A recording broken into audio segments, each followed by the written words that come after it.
Halo, jumpa lagi dengan saya, Nurdin Sardini, dalam mata kuliah Lembaga dan Proses Politik di Indonesia. Kali ini kita akan lanjutkan kajian kita bab 2. Bab 2 ini akan kita bahas mengenai partai politik dan pemilu. Dua-duanya adalah institusi yang sangat penting dalam demokrasi karena tidak mungkin ada partai politik sekaligus juga akan adanya pemilu jika tidak menyumbang pada posisi negara demokrasi. Ada istilah there is no democracy, there is no election. Sebaliknya juga there is no election, there is no democracy. Dan institusi pemilu sama pentingnya juga institusi partai politik. Ada tiga hal yang ingin saya sampaikan. Pertama adalah demokrasi elektoral, yang kedua adalah apa itu pemilu, dan tentu saja kita perlu membahas tentang partai politik. Kita akan masuk ke yang pertama, demokrasi elektoral. Apa itu demokrasi? Ini pertanyaan klise yang tampaknya tetap relevan untuk kita bahas dan pada akhirnya juga kita jadikan pedoman di dalam kita bermasyarakat, berbangsa, dan bernegara. Terminologi demokrasi itu berasal dari dua suku kata dalam bahasa Yunani yang pasti Anda sudah pernah mendengar atau menghafalkannya. Demos artinya rakyat, kratos atau kretein itu adalah pemerintahan atau kekuasaan. Kalau keduanya digabung menjadi kata demokrasi, maka demokrasi adalah pemerintahan rakyat. Demokrasi adalah kekuasaan rakyat, kekuasaan di tangan rakyat. Diperkuat lagi secara lebih mendalam bahwa demokrasi adalah pemerintahan rakyat, pemerintahan rakyat, kemudian rakyat yang memerintah atau kekuasaan di bawah kendali rakyat. Berikutnya bahwa demokrasi itu adalah pemerintahan yang sebagian besar dikendalikan oleh rakyat. Ya, jadi di situ jelas sekali tentang pengertian demokrasi, ya, yang seperti kita tahu jadi pedoman bagi masyarakat beradab pada sebagian besarnya di muka bumi ini. Lalu ada hal yang menarik tentang pengertian ini. Pemerintahan yang sebagian besar dikendalikan oleh rakyat. Apa maksudnya? Maksudnya adalah ketika demokrasi dipercayakan sebagai sistem, lalu sistem itu antara lain meliputi cara memilih pemimpin, maka pasti dalam setiap pemilihan itu ada sebagian yang memilih kepada calon pemimpin, lalu ditetapkan sebagai pemimpin. Contohlah misalnya sebagai presiden dan wakil presiden, maka ada sebagian besar dari kalangan yang tidak memilih. Kendati pun nanti ketika hasil pemilihan umum ditetapkan dan para pemimpin yang dihasilkan dari pemilu itu dilantik, maka tidak ada lagi ya kekuasaan yang tidak mengakui calon pemimpin yang bahkan tidak memilihnya sebagai bukan bagian dari warga negara. Tetapi hal yang selalu terjadi pada maksud frasa pemerintahan yang sebagai besar dikendalikan oleh rakyat, selalu ada dua hal yang mengikutinya. Pertama, ini tadi ada sebagian rakyat yang tidak memilih, tetapi nanti tetap sebagai berhak atau bahkan punya kewajiban bagi pemimpin untuk menempatkan siapapun, termasuk mereka yang tidak memilihnya sebagai pihak yang tetap berhak untuk menerima hak-hak politik dan hak sipil, hak-hak ekonomi dan seterusnya ketika mereka memimpin. Yang kedua, selalu saja dalam demokrasi ada tersisa kelompok yang pada pekan yang lalu kita membahas tentang ada elit, ada massa. Nah, sebagian besar dikendalikan oleh rakyat kadang-kadang menyisakan terhadap problem oligarki misalnya yang selalu ada. Oligark tidak mungkin dihapus sama sekali karena pada sisi oligarki juga ada hal-hal yang sangat positif. Ya, problemnya adalah bahwa negara tetap mampu mengendalikan pertumbuhan dan sepak terjang dari oligark. Di mana-mana begitu ya. Nah, pemerintahan yang sebagian besar dikendalikan oleh rakyat juga berkaitan dengan selain dua tadi, tambah satu bahwa ada juga yang sebagian rakyat itu tidak termasuk sebagai pemilih. Sekitar 30% jumlah populasi di suatu negara atau suatu daerah yang akan memilih, ada kelompok-kelompok usia yang memang belum cukup karena batasan pemilih seperti dalam kasus Indonesia itu adalah syaratnya 17 tahun dan atau sudah kawin, dan juga ada sebagian karena profesi seperti TNI dan Polri dia baru memilih ketika sudah pensiun, maka inilah yang disebut sebagian besar ya, tapi ada sebagian kecil yang tidak terlibat dalam proses pengambilan keputusan melalui proses pemilu itu. Tiga hal ya, pertama karena ada hal yang tidak seluruhnya mampu mengendalikan. Yang kedua, ada kalangan tertentu seperti oligark. Yang ketiga, karena ada kelompok usia tertentu yang tidak terlibat dalam pemilu, baik misalnya sebelum berusia 17 tahun dan atau sudah kawin. Yang berikutnya karena profesi tertentu seperti TNI dan Polri dalam pengaturan pemilu di Indonesia tidak memiliki hak memilih kecuali nanti setelah pensiun. Nah, di sini penting untuk kita bahas ya. Nah, karena itu kita ingin memperdalam pengertian definisi pemerintahan demokrasi. Satu pemerintahan yang berasal dari rakyat, dijalankan oleh rakyat, dan untuk tujuan-tujuan kepentingan rakyat sendiri. Ini adalah definisi pemerintahan demokrasi. Pemerintahan yang sebagian besar dikendalikan oleh rakyat, atau rakyat yang memimpin, atau rakyat yang mengendalikan, dan saat bersamaan rakyat meminta pertanggungjawaban kepada pemimpin. Definisi demokrasi. Kita akan masuk ke hal yang cukup penting dan menarik. Gagasan Aristoteles. Aristoteles adalah satu dari tiga filosof ya abad klasik atau era klasik zaman Yunani. Dia menggagas tentang 6 jenis pemerintahan yang satu diantaranya kedudukan demokrasi di dalamnya. Kita akan lihat species of government ya, jenis pemerintahan. Aristoteles membagi jenis pemerintahan menjadi dua. Yang pertama true government. True government boleh disebut pemerintahan yang paling layak, dan karena itu tiga-tiganya masih dalam batas toleransi, bersifat free tolerable. Ukuran toleransi tidaknya menurut Aristoteles ya. Karena filosof abad klasik ini tidak berkenan begitu besar terhadap praktek demokrasi. Nanti kita akan jelaskan soal itu. Lalu yang kedua adalah corrupt government, ya, pemerintahan buruk ya, very intolerable, yang kira-kira tidak layak untuk ditoleransi. Nah, Aristoteles juga membagi jenis pemerintahan itu berdasarkan jumlah dari penguasanya, dari pemilik kekuasaannya. Kita akan bagi tiga.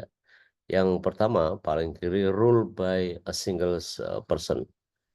Kekuasaan yang dikelola, yang dipegang oleh satu orang.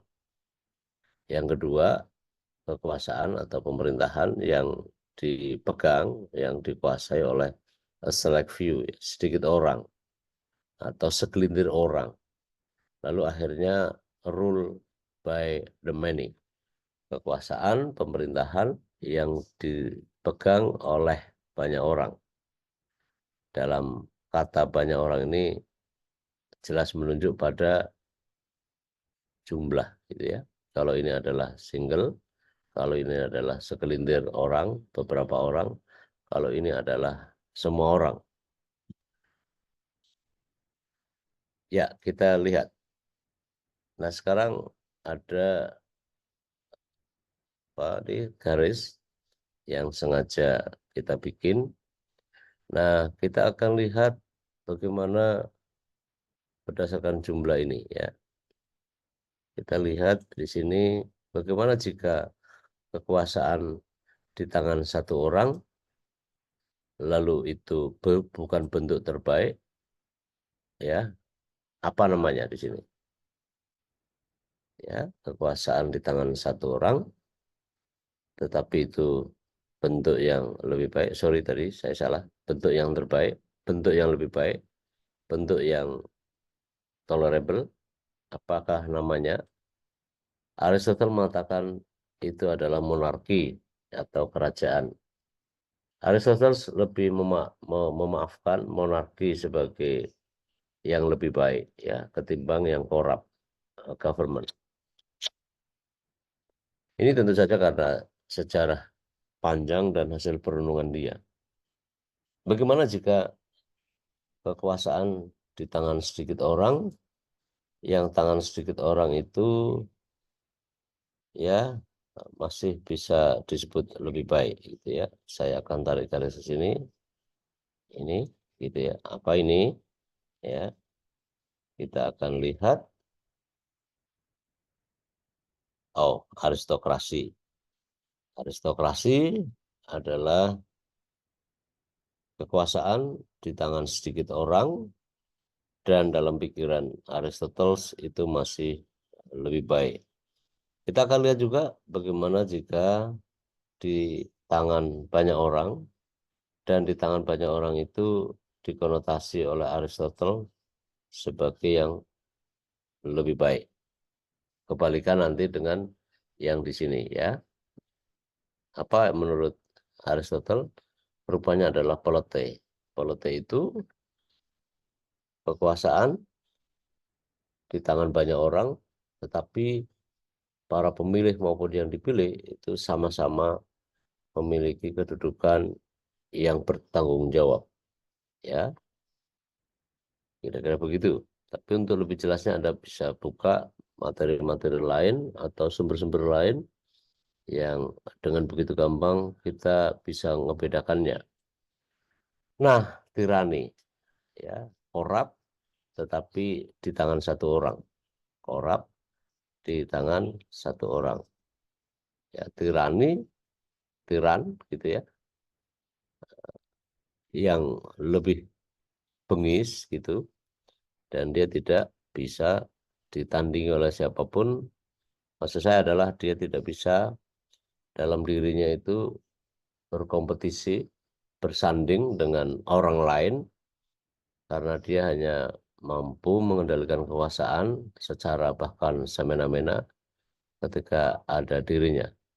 Maksud saya adalah ini tiadanya kontrol terhadap kekuasaan. Nah, bagaimana dengan sedikit orang, ya, tapi itu masih lebih baik. Kita akan lihat namanya adalah oligarki. Oligarki adalah kekuasaan yang dikendalikan oleh sedikit orang, dan sedikit orang tadi itu lebih memberi konotasi buruk karena dia bekerja secara selfish ya, hanya untuk kepentingan masing-masing dari kepentingan kelompok tadi itu. Dan kita akan lihat bagaimana jika ini banyak orang tapi masih dalam konotasi buruk, ya. Nah, oke. Sama aja ini adalah lawan dari politik. Ya, kita lihat apa namanya adalah demokrasi. Nah, kalau gitu, kenapa Aristoteles itu menempatkan demokrasi dalam bentuk yang buruk?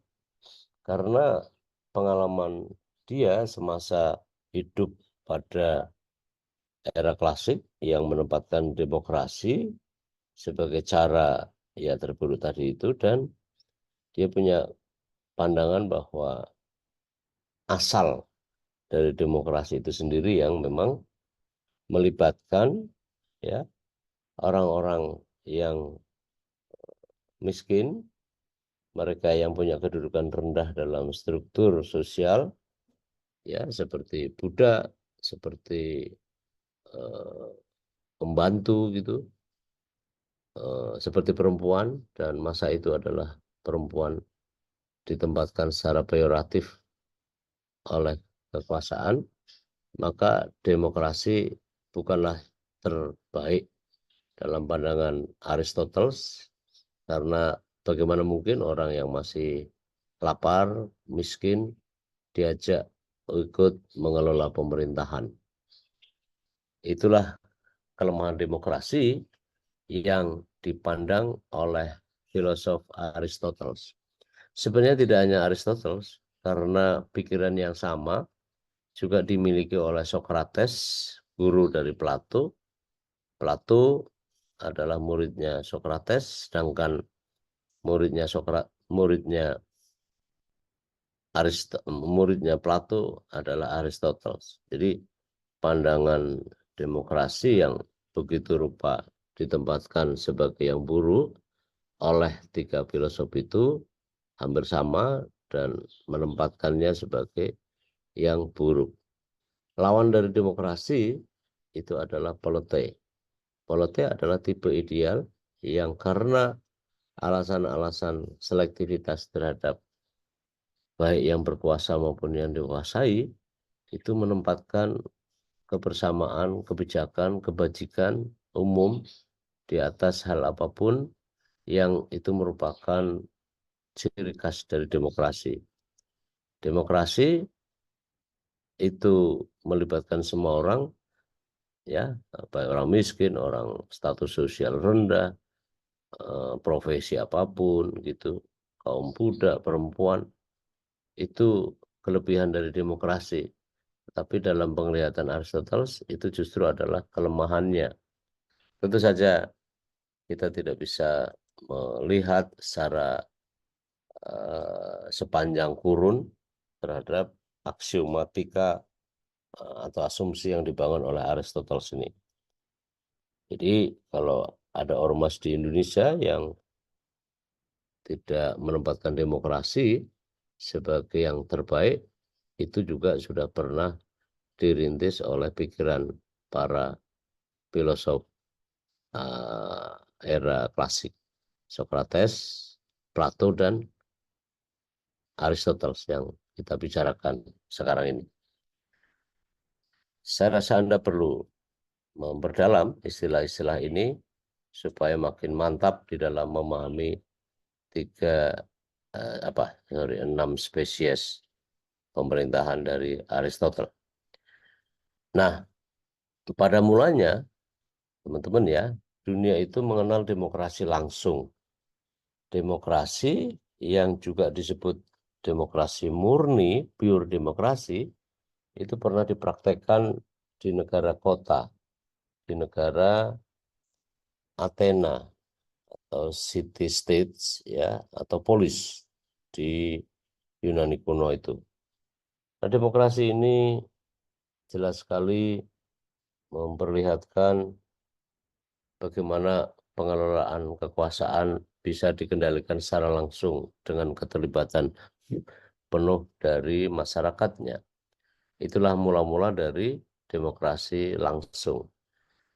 Namun, demokrasi langsung itu ada banyak kelemahan dan kemudian digantikan oleh demokrasi tidak langsung, menyesuaikan dengan karena ada persoalan pertumbuhan populasi yang makin meningkat di antara bangsa-bangsa bahkan hingga sekarang. Lalu adalah kompleksitas, sehingga perlu diferensiasi sosial dan spesialisasi manusia modern pada era modern ini.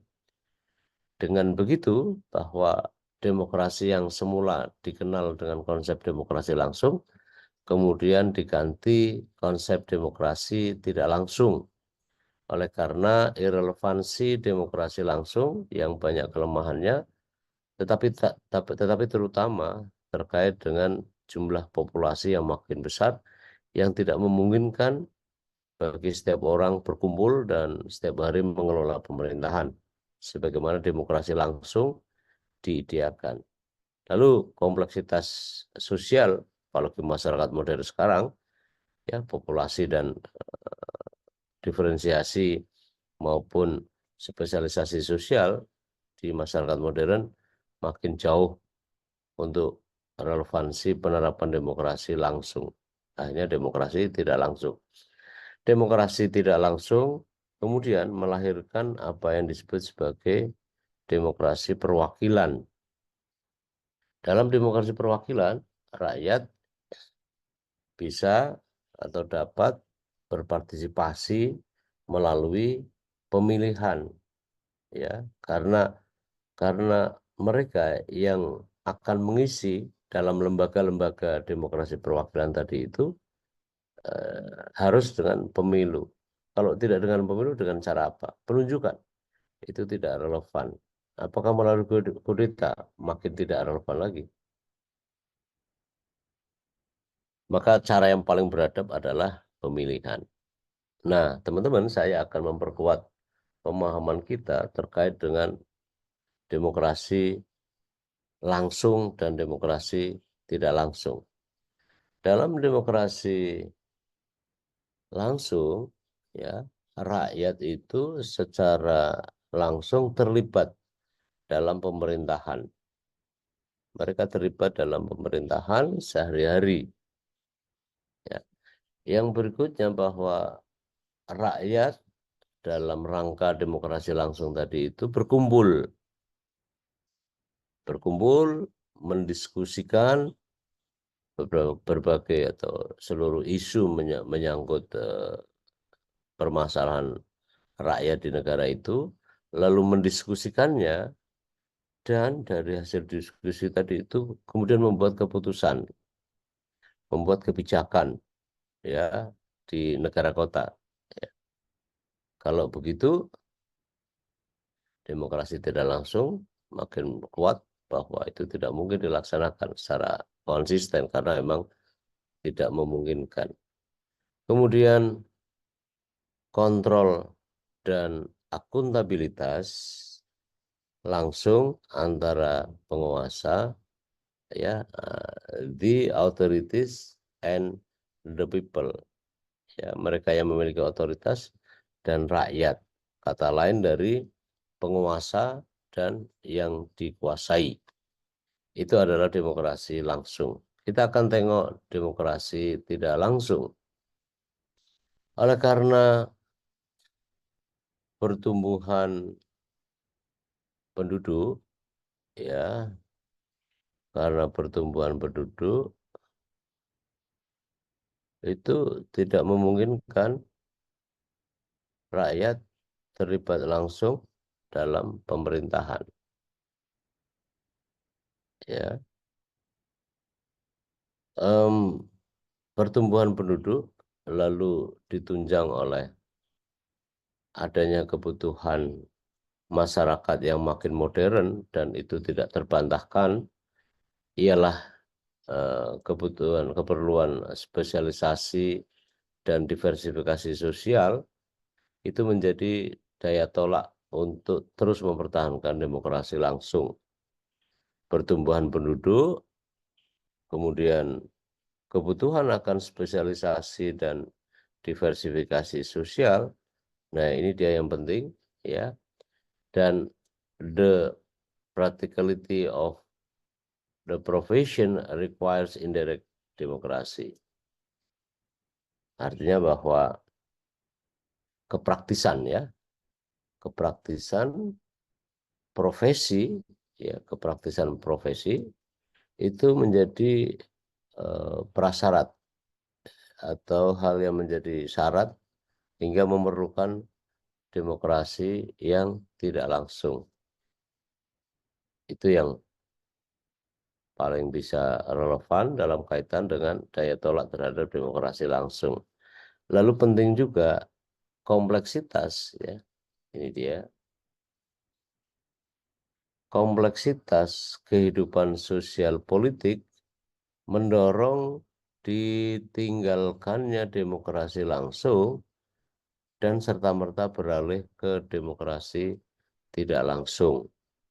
Kompleksitas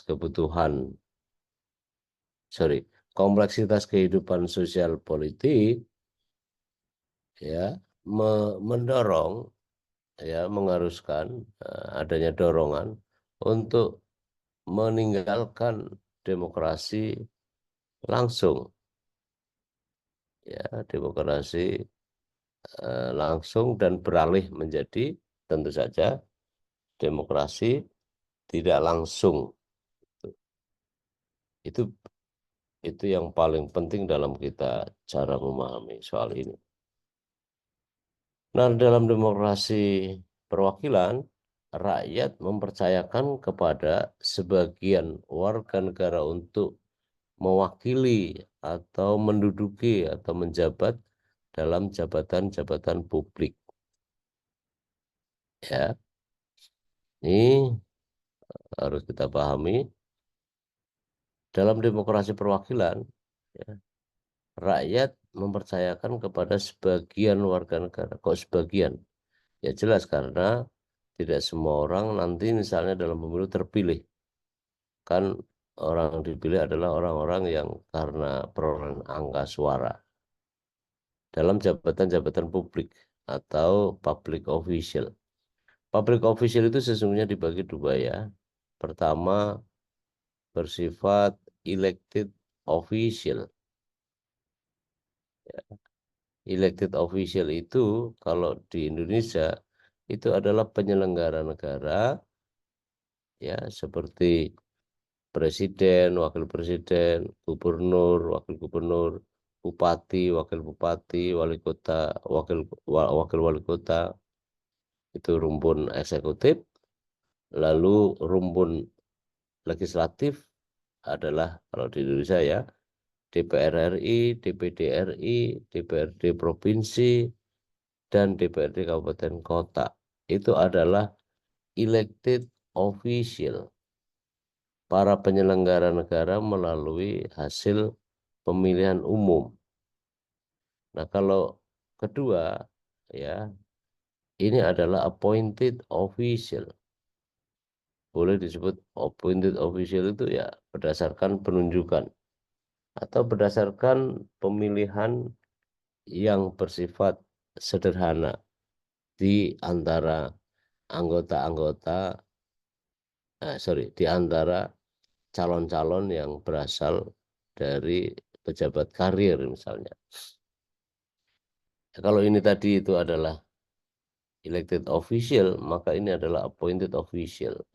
Misalnya jabatan Kapolri, jabatan Ketua MA, jabatan jaksa, itu tidak melalui proses pemilu. Walaupun kalau di Amerika semua jabatan hasil pemilu ya. Tapi kalau appointed official itu adalah pejabat karir. Ya, jadi tahu ya bahwa perbedaan dalam jabatan publik itu, public official itu dibagi atas dua. Yang pertama adalah elected official, yang kedua adalah appointed official. Yang semuanya itu menggambarkan tentang keadaan yang serupa dengan berbagai masalah-masalah yang ada dalam jabatan-jabatan tadi itu. Nah, teman-teman, untuk mengisi jabatan yang kelak mereka yang terpilih duduk dalam lembaga perwakilan, maka pemilu diselenggarakan secara kompetitif serta jujur dan adil. Competitive election, free and fair election. Untuk mengisi jabatan lembaga perwakilan, pemilu digelar secara kompetitif, berasaskan luber dan jurdil. Nah, kompleksitas pemilu sebagaimana gambaran di atas itu melahirkan konsep yang disebut sebagai demokrasi elektoral. Nah, kalau gitu, gambaran di atas pula merupakan institusionalisasi kedaulatan rakyat, popular sovereignty. Kita akan lihat skema demokrasi elektoral yang kita maksudkan tadi. Seperti tadi saya sampaikan bahwa pertama-tama ada namanya demokrasi, konsep besarnya. Demokrasi terbagi atas dua fase menurut kronologi sejarah. Yang pertama adalah demokrasi langsung, lalu demokrasi tidak langsung. Keduanya ini ya melahirkan, jadi akhirnya indirect demokrasi melahirkan apa yang disebut sebagai representatif demokrasi. Representatif demokrasi untuk mengisi jabatan-jabatan di dalam lembaga perwakilan demokrasi, kemudian digelarlah pemilu. Karena pemilulah satu-satunya cara paling efektif untuk memilih pemimpin yang efisien juga, ya. Walaupun dalam faktanya bisa kita debat sih tentang soal ini. General election lalu menjadi skema yang tidak bisa keluar dari popular sovereignty, kedaulatan rakyat. Itulah yang disebut sebagai seluruhnya ini sebagai demokrasi elektoral. Saya berharap Anda memahami soal ini karena ini sangat mendasar sekali pemahaman saudara sampai kapanpun akan berhadapan dengan masalah ini. Nah, elektoral demokrasi atau demokrasi elektoral itu adalah satu tipe dari demokrasi perwakilan yang didasarkan atas pemilu, ya, pemilu yang juga didasarkan pada pemungutan suara dalam pemilu, dan itu adalah ciri khas dari pemikiran Barat yang modern, bagian dari demokrasi liberal. Lawan dari demokrasi liberal adalah iliberal demokrasi. Nah, kriteria demokrasi elektoral apa sajakah? Yang pertama, Anda bisa bayangkan pada saat saya menyampaikan ini, Anda memahami tentang pemilu, ya. Dalam kriteria demokrasi elektoral, yang paling utama adalah bahwa satu orang pemilih itu memilih satu suara, yang suaranya tadi itu dihargai secara setara satu dengan lainnya. Maka ada istilah OPOVO, one person, one vote, and one value. OPOVO. Saya ingin tambahkan di sini, kenapa tidak menggunakan atau istilah lama dari OPOVO adalah one man, one vote, OMOV, ya. One man, one vote. One man, one vote menunjukkan tingkat keadaban kita yang masih rendah. Kita sebagai bagian dari masyarakat modern harus juga cermat di dalam menggunakan istilah-istilah. Istilah yang paling tepat adalah OPOVO ini, bukan one man. Itu istilah lama, terminologi lama.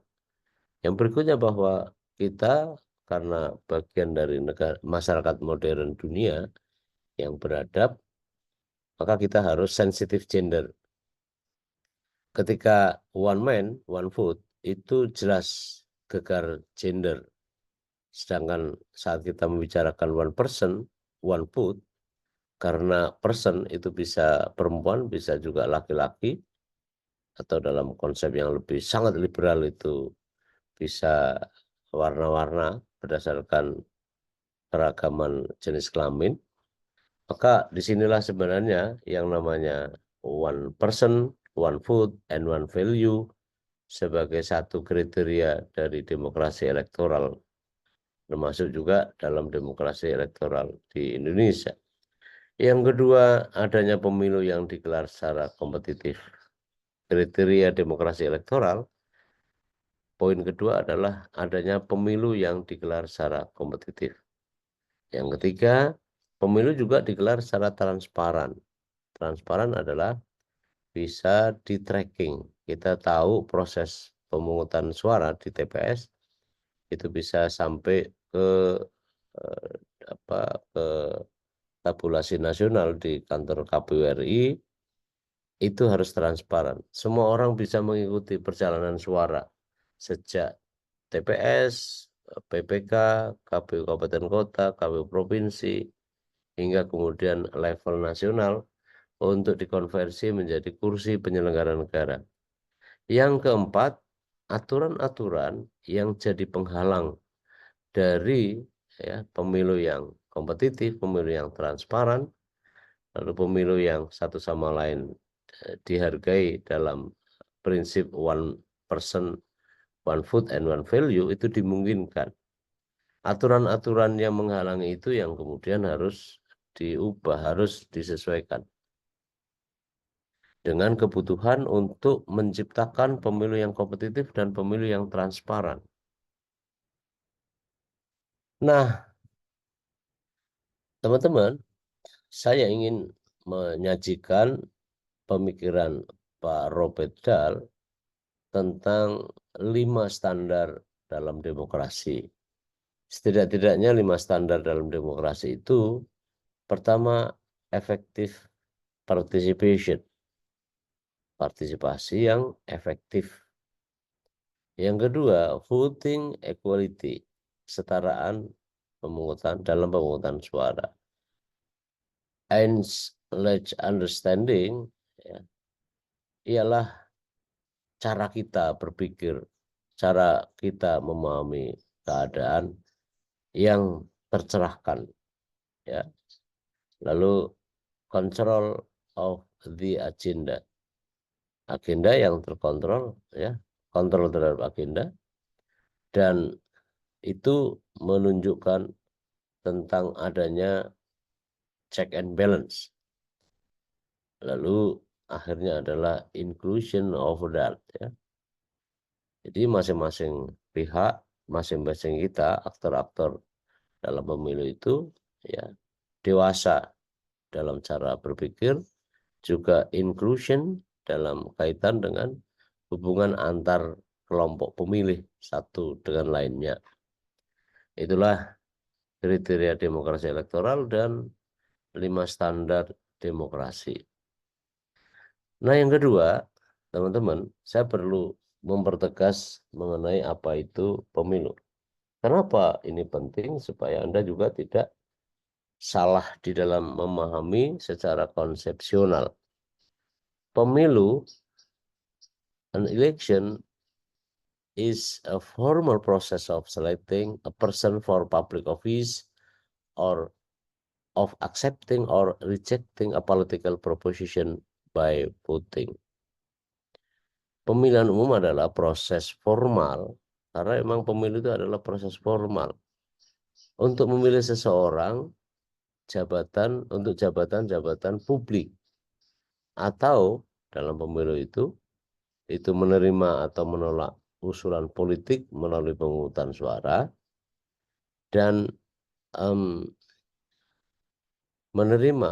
Jadi pemilu itu bukan hanya menerima orang untuk menjadi pemimpin, tapi juga menolak usulan pemimpin, bahkan dari partai politiknya. Pada saat pemungutan suara, pemilih yang seperti itu kemudian menjatuhkan pilihan kepada selain yang disampaikan tadi itu.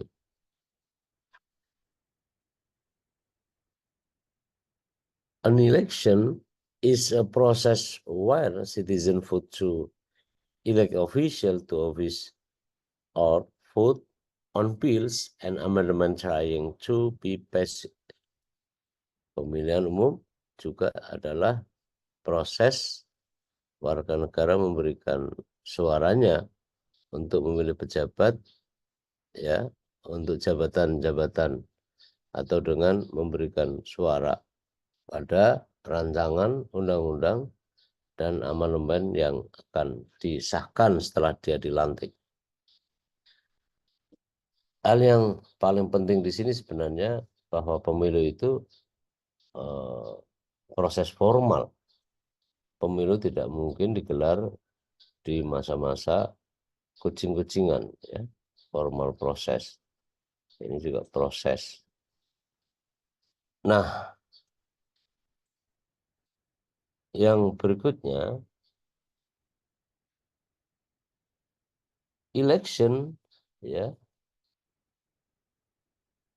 itu yang diadakan untuk memutuskan siapa yang akan memegang jabatan dalam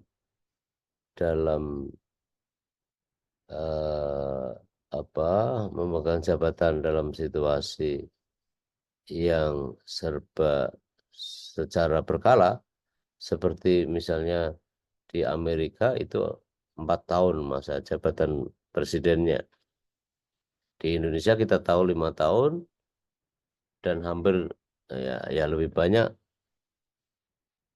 5 tahun, ya, durasi jabatannya. Tapi ada juga yang 6 tahun, seperti bisa saya sebut adalah Filipina, negara tetangga kita. Kalau seperti Presiden Amerika itu 4 tahun. Nah, seleksi pemilihan pemimpin, ya, pemilihan seseorang atau beberapa orang itu untuk jabatan, ya, melalui pemungutan suara. Jadi seluruhnya dilakukan pemungutan suara. Nah, teman-teman, saya ingin memperkuat pemahaman kita tentang definisi pemilu. Laswell itu menyatakan politik is who gets what, when, ya, and how. Politik itu adalah siapa memperoleh apa, kapan, dan bagaimana. Jika definisi itu kita sepakati, lalu kita kembangkan untuk melihat definisi tentang pemilu, maka pengertian pemilu itu muncul. Pemilu adalah kegiatan untuk siapa memilih siapa, dengan cara bagaimana dan kapan diselenggarakannya. Siapa memilih siapa? Siapa memilih siapa? Nah, kita lihat. Siapa yang pertama? Adalah pemilih. Mereka adalah warga negara Indonesia yang berusia 17 tahun dan atau sudah kawin, dan ini dia terdaftar dalam daftar pemilih. Siapa yang dimaksud di sini adalah refleks dari hak memilih. Jadi siapa yang pertama itu adalah merefleksikan hak memilih, right to vote, warga negara yang dalam pelaksanaannya dijamin oleh konstitusi. Nah, siapa yang pertama adalah pemilih, maka siapa yang kedua adalah peserta pemilu, kandidat. Siapa dia? Warga negara yang karena memenuhi syarat dan persyaratan administrasi berhak untuk mencalonkan atau dicalonkan dalam satu pemilu. Siapa yang dimaksud di sini adalah Siapa yang dimaksud dalam kata di sini adalah cermin dari hak warga negara untuk dipilih. Siapa pertama, siapa kedua. Lalu frasa dengan cara bagaimana? Lebih merupakan tata cara administrasi pemilu. Pemilu itu dimulai dari persiapan pemilu, pelaksanaan siklus atau tahapan-tahapan pemilu, penyelesaian pelaksanaan pemilu, ya, post election yang diajukan oleh pemangku utama leading pemilu, ya, KPU, dan diawasi oleh Bawaslu, serta bila ditambahkan satu lembaga bernama Dewan Kehormatan Penyelenggara Pemilu, KPU, Bawaslu, dan DKPP. KPU itu sudah berjalan sebagaimana mestinya, kendati pun boleh jadi kita bisa melihat bolong-bolongnya, tetapi setelah pemilu, ya, setelah pelaksanaan pemilu, tahapan-tahapannya ada, itu ya, penyelesaian pelaksanaan pemilu itu dipercayakan ke Bawaslu dan juga di KPP hingga muara akhirnya ada di MK jika hingga sampai sekarang. Dengan cara bagaimana lebih menunjuk pada tata cara administrasi pemilu. Frase kapan diselenggarakan lebih merupakan kerangka waktu pelaksanaan hari H pemilu. Terdiri atas baik tahapan maupun non-tahapan. Dalam kaitan dengan ini, teman-teman, skop waktu paling penting di dalam penyelenggaraan pemilu adalah hari pemungutan dan penghitungan suara, yang sering awam mengenalnya sebagai hari pencoblosan. Saat saya di Papua Barat, selama aktif di Ketua Bawaslu, saya mendengar bahwa istilah kapan diselenggarakan itu berkaitan dengan pencoblosan. Hari H pemilu, voting day, ya, yang diselenggarakan. Tapi pemilu tidak hanya satu hari H saja, masih ada kegiatan-kegiatan agenda lain yang sangat penting, dan itu adalah bagian dari apa yang disebut sebagai skopa waktu penyelenggaraan. Ada pre-election, ada election, dan ada post-election. Orang awam tadi di Papua Barat mencoblos, ya, hari H pencoblosan itu sebagai hari penusukan. Dicoblos dengan ditusuk memang masuk akal, itu tidak ada bedanya. Nah, teman-teman, siapa peserta pemilu? Dalam penyelenggaraan pemilu di Indonesia, para peserta pemilu adalah, ya, anggota legislatif dalam pemilu, anggota DPR RI dan DPRD. Ruang lingkup peserta pemilu, ya. Lalu calon persorangan dalam pemilu untuk memilih anggota DPD RI. Calon independen, orang mengenalnya. Lalu yang ketiga, pasangan calon presiden dan wakil presiden yang diusung oleh partai politik maupun gabungan partai politik. Yang keempat, pasangan calon kepala daerah dan wakil kepala daerah, baik yang diajukan oleh partai politik atau gabungan partai politik, dan juga adalah pasangan calon perseorangan. Yang kelima, tim kampanye, pelaksana kampanye yang dipercaya oleh masing-masing peserta pemilu untuk menunaikan tugasnya, menggunakan haknya untuk berkampanye. Itu ada ketentuannya. Itu peserta pemilu. Tujuan pemilu penting untuk Anda pahami. Tujuan pemilu adalah untuk mewujudkan partisipasi politik rakyat dalam pengambilan keputusan secara kolektif langsung sebagai bentuk atau perwujudan kedaulatan rakyat. Tujuan pemilu. Kedua, tujuan pemilu adalah memilih para pejabat yang kelak akan mengisi jabatan-jabatan di lembaga legislatif. Lembaga legislatif yang saya maksud di sini adalah DPR RI, DPD RI, DPRD provinsi, DPRD kabupaten kota, dan kemudian eksekutif. Jabatan eksekutif puncak adalah presiden dan wakil presiden. Di bawahnya adalah ada gubernur dan wakil gubernur, bupati dan wakil bupati, serta wali kota dan wakil wali kota. Lalu juga di beberapa model negara seperti di Amerika, instansi penegak hukum juga dipilih berdasarkan dari hasil pemilu. Tahun 2016 saya punya kesempatan di Amerika saat rakyat Amerika menentukan pilihan apakah akan memilih Donald Trump ataukah Hillary Clinton. Nah, ada surat suara yang besar, ya, yang itu isinya tidak hanya memilih House of Representative, DPR Amerika, atau juga Senat negara bagian, lalu juga presiden dan wakil presiden. Itu digabung. Ada surat suara yang banyak, tetapi masing-masing jenis pemilunya itu dengan surat suara yang berbeda-beda. Bahkan pemilu untuk memilih anggota atau hakim wilayah, juri dalam pengadilan di negara bagian maupun di federal, jaksa federal, hakim federal, jaksa wilayah negara bagian maupun hakim wilayah, itu melalui pemungutan suara. Nah, itu tujuan ya dari pemilu. Yang berikutnya, pemilu itu tujuan yang paling esensial adalah mengubah suara rakyat yang disampaikan di TPS menjadi kursi penyelenggara negara melalui skema sistem pemilu yang memuat itu besaran daerah pemilihan, pola pencalonan, model penyuaraan, dan formula pemilihan dan atau penetapan calon terpilih.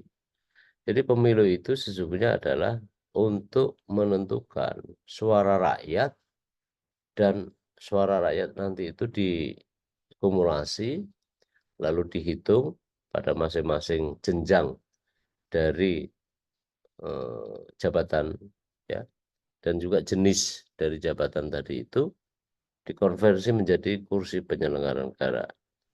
Jika ada kesempatan, Anda punya peluang untuk memperdalam sistem pemilu yang memuat distrik magnitude, kemudian nomination, pola pencalonan, lalu model balloting, lalu formula pemilihan elektoral formula. Kalau di pemilu 2019 dan juga pemilu 2024 ini, karena undang-undangnya sama, ialah Undang-Undang Nomor 7 tahun 2017, maka sistem yang digunakan juga masih sama, ialah sistem proporsional. Nah, teman-teman, saya perlu hadirkan juga tipe-tipe pemilu untuk pemahaman umum. Jika Anda nanti menjadi diplomat dan ditempatkan di Amerika misalnya, Anda akan paham tipe-tipe pemilu yang ada di sana dari penjelasan ini. Antara lain tentu saja. Pertama adalah pemilu legislatif. Pemilu ini untuk memilih anggota-anggota dari badan legislatif. Tadi saya sampaikan ada DPR RI, DPD RI, DPRD provinsi, DPRD kabupaten kota. Di Amerika, pemilu jenis ini untuk memilih anggota badan legislatif utama, National Primary Legislative Body. Sedangkan di negara lain, menyebut pemilu untuk memilih anggota parlemen di tingkat pusat maupun di tingkat daerah atau negara bagian. Nah, itu yang pertama. Jadi jenis pemilu legislatif. Yang kedua adalah apa yang disebut sebagai primary election. Primary election ini, ya, pemilu ini populer di Amerika,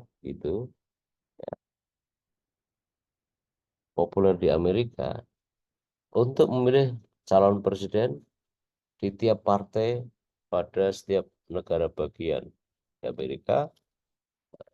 Berita terkini kembali rematch gitu ya antara Joe Biden dengan Donald Trump, itu sudah melakukan rangkaian ya, per hari ini saat saya menyampaikan sudah menjadi pemenang di negara bagian masing-masing dan di partai masing-masing, primary election.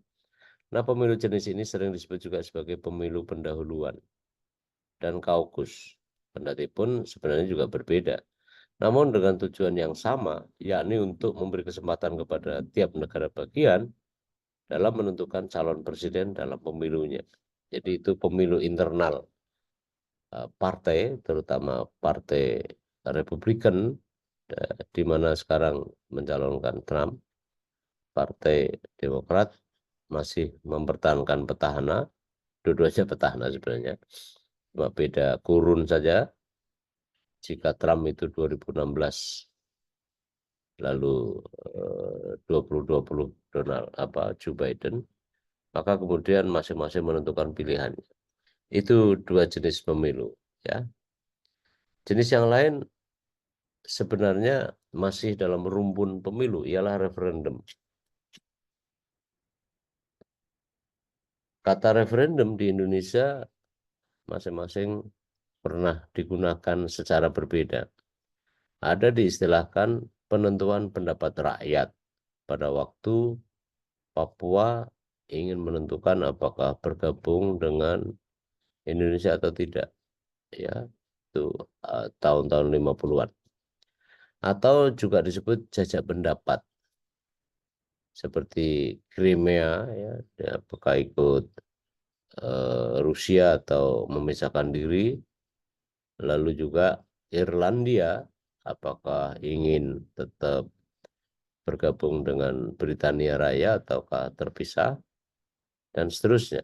Bahkan dalam kasus di Indonesia, referendum itu digelar tahun 1999.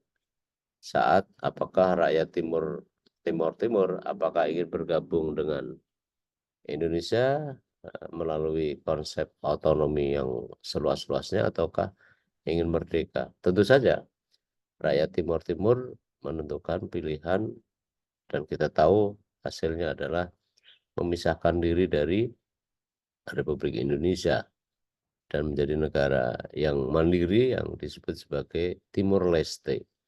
Nah, pada pokoknya pemungutan suara langsung untuk menerima atau menolak proposal tertentu. Biasanya sebuah undang-undang yang telah disahkan menjadi undang-undang oleh badan legislatif lokal dan ditandatangani oleh pejabat eksekutif terkait dengan misalnya calon presiden dalam pemilu. Tapi referendum tidak sebatas itu. Referendum itu basis pemilihannya, basis objek pilihannya adalah isu. Ya. Itulah bedanya referendum dengan pemilu pada umumnya. Jika pemilu itu based on person, tetapi jika referendum adalah based on issues, ya. Lalu recall. Recall adalah mekanisme pemungutan suara, ya, dengan implementasi yang berbeda-beda. Berkembang kali pertama memang di Athena dalam sejarah. Nah, pemilu untuk menarik jabatan merecall yang tengah dipegang. Jadi seorang pejabat bisa di-recall, ya, atau istilah lain adalah removal from office jika melakukan kesalahan, kekeliruan atau pelanggaran yang cukup fatal.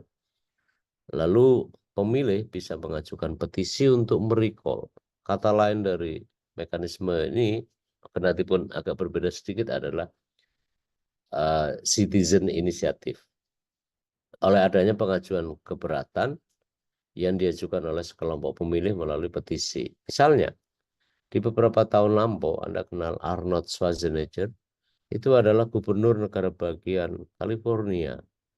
Dia menjadi gubernur negara bagian itu. Anda tahu bahwa California adalah jumlah populasi terbesar di Amerika, ya, yang berada di tepi pantai Lautan Pasifik yang menghubungkan dengan kita, airnya itu Lautan Teduh atau Lautan Pasifik. Itu karena presiden sebelumnya itu di removal from office, ya. Saya lupa namanya, tetapi karena pelanggaran beberapa hal yang cukup fatal dan mengundang demonstrasi besar-besaran. Ya, karena melakukan pelecehan seksual kepada stafnya, lalu juga atas tuduhan dia melakukan perselingkuhan dengan pembantunya hingga melahirkan anak.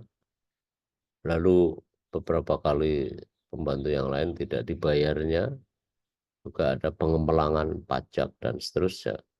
Rakyat negara bagian California marah lalu mengajukan citizen initiative. lalu diproses ke panel gitu ya, yang dibentuk berdasarkan ketentuan di sana, akhirnya recall.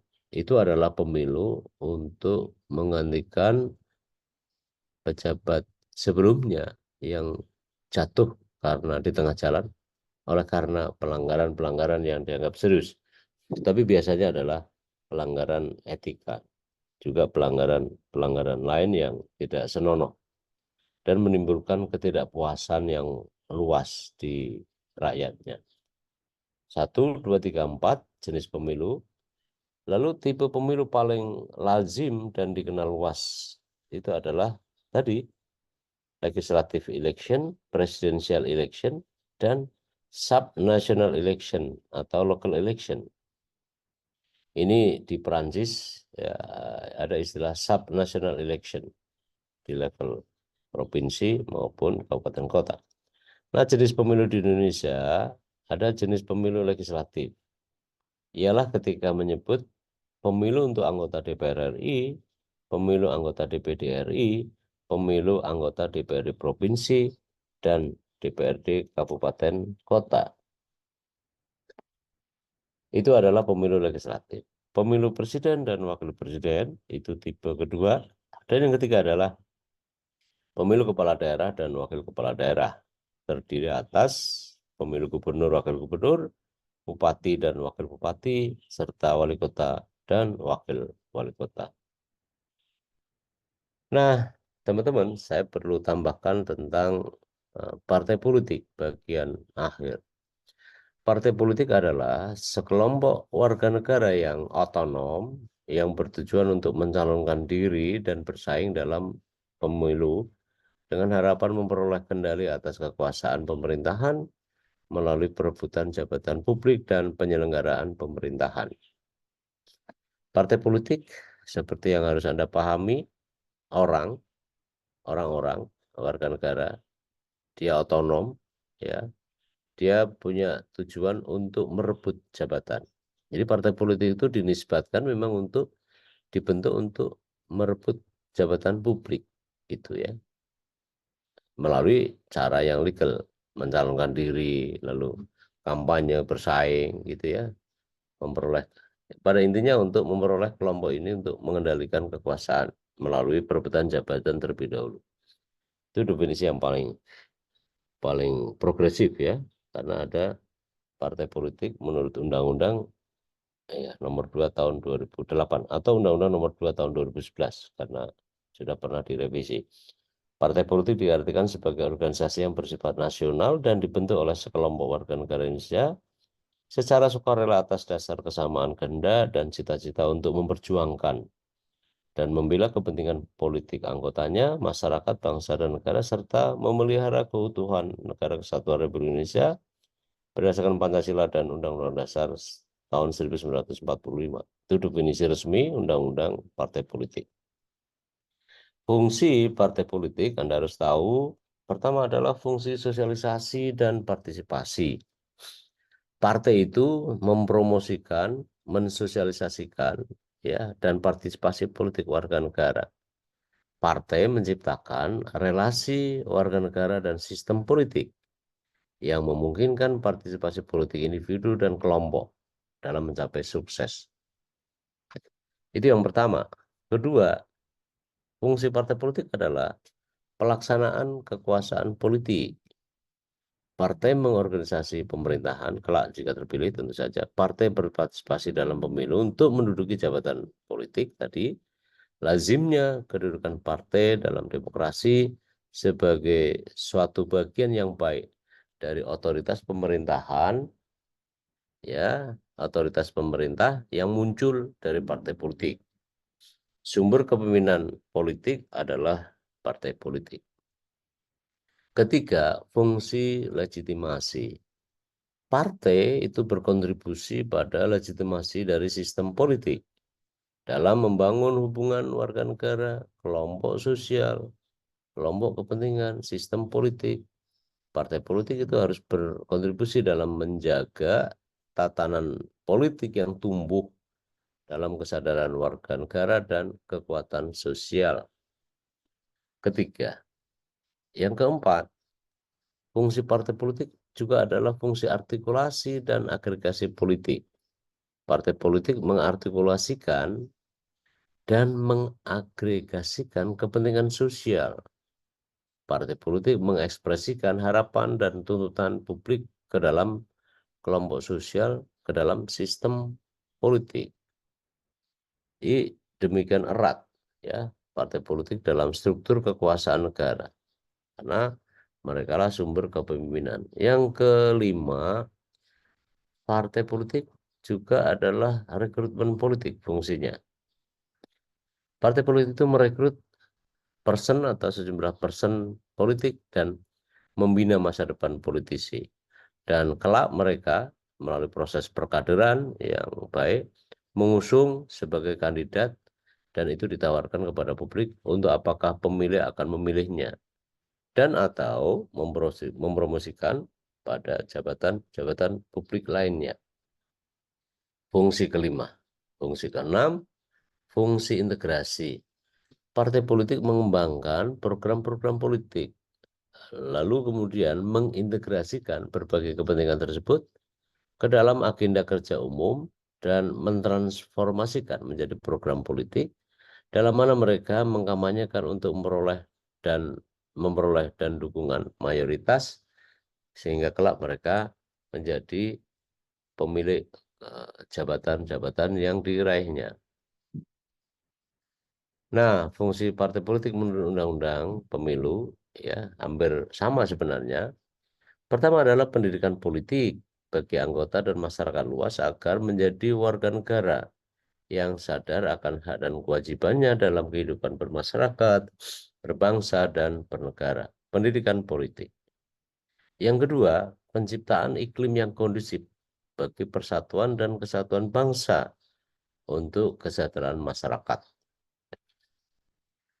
Partai politik, penyerap, penghimpun, penyalur aspirasi politik dalam merumuskan dan menetapkan kebijakan-kebijakan negara melalui pemerintahan.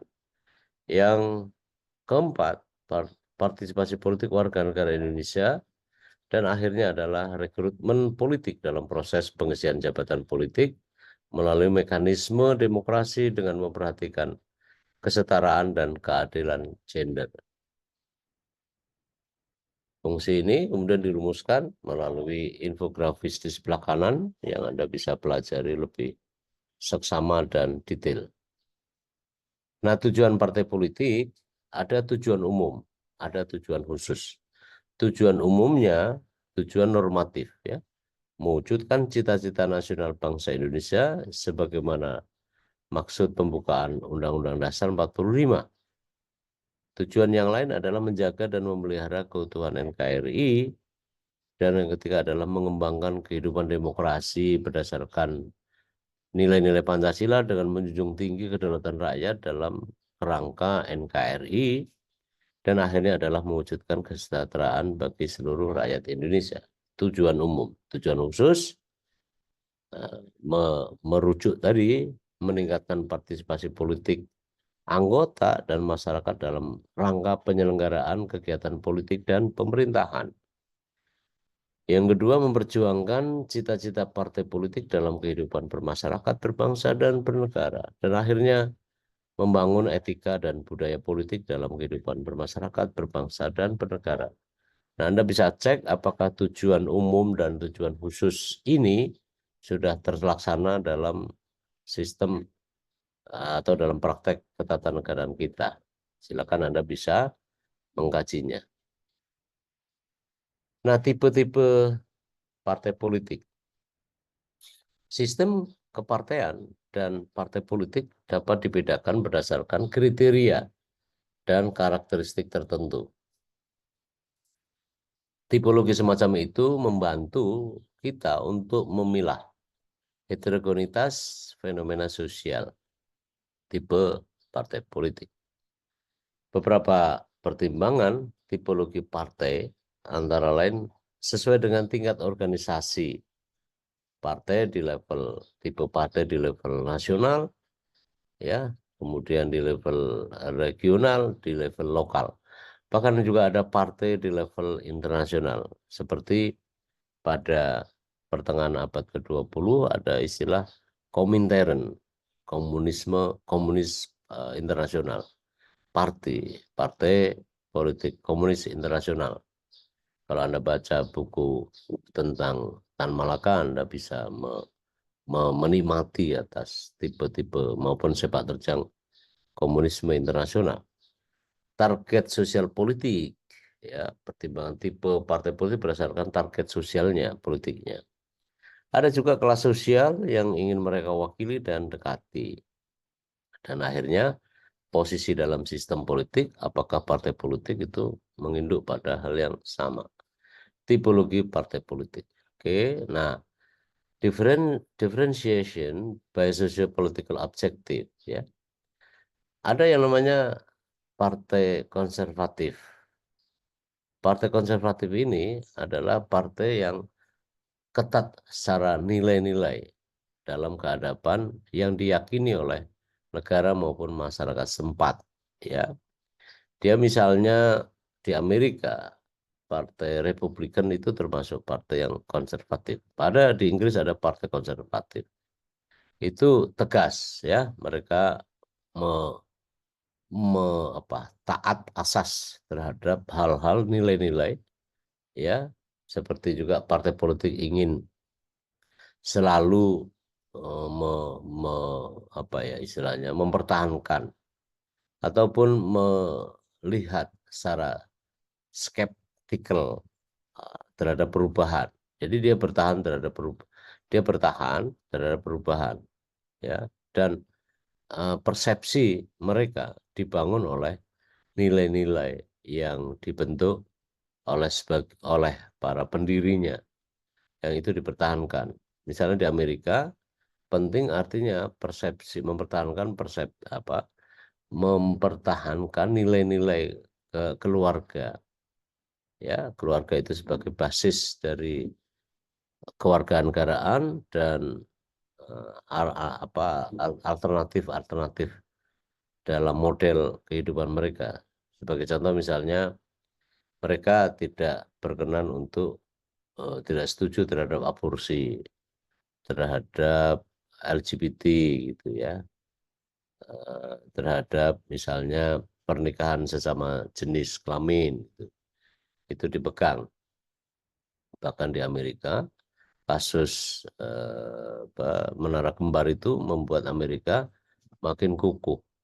Kemudian kelompok sayap kanan Amerika yang berada di balik George Bush itu sangat tersinggung terhadap Amerika, terhadap penyerangan menara kembar itu, lalu mereka menerbitkan yang dikenal, ya, dalam hubungan internasional, dalam konsep hubungan internasional adalah preemptive striking policy, foreign policy.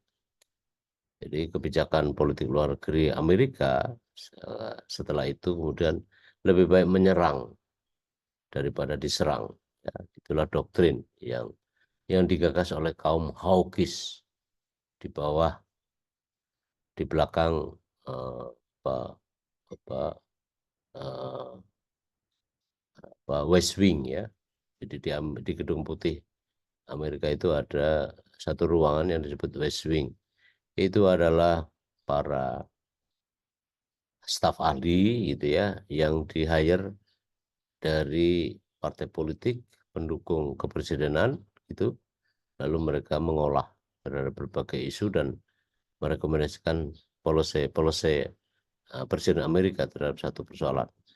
Yang kedua adalah partai liberal gitu, ya, partai yang lebih menekankan pada kebebasan individu dan mengusung, ya, karakter demokrasi melalui konstitusi. Secara tradisional mereka itu anti clerical dan mostly komit terhadap ekonomi market, terhadap kebebasan market, terhadap ekonomi pasar bebas, liberal parties.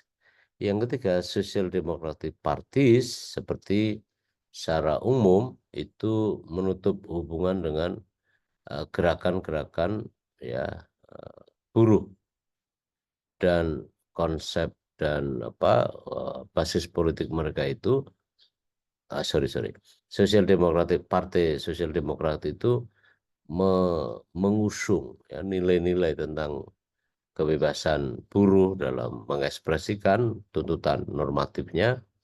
Kemudian konsep politik mereka itu juga didasarkan atas social equality, social justice of the people.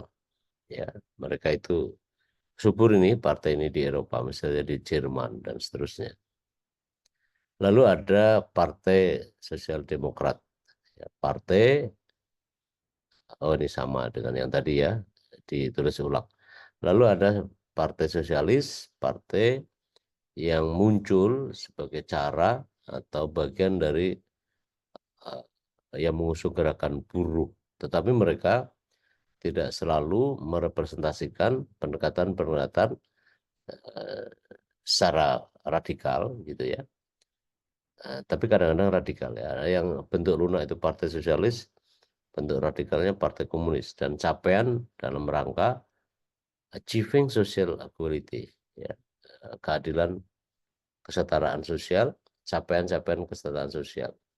Ada juga partai berbasis agama, ya partai-partai yang mereka ingin mewujudkan nilai-nilai agama dalam kehidupan bernegara. Ya.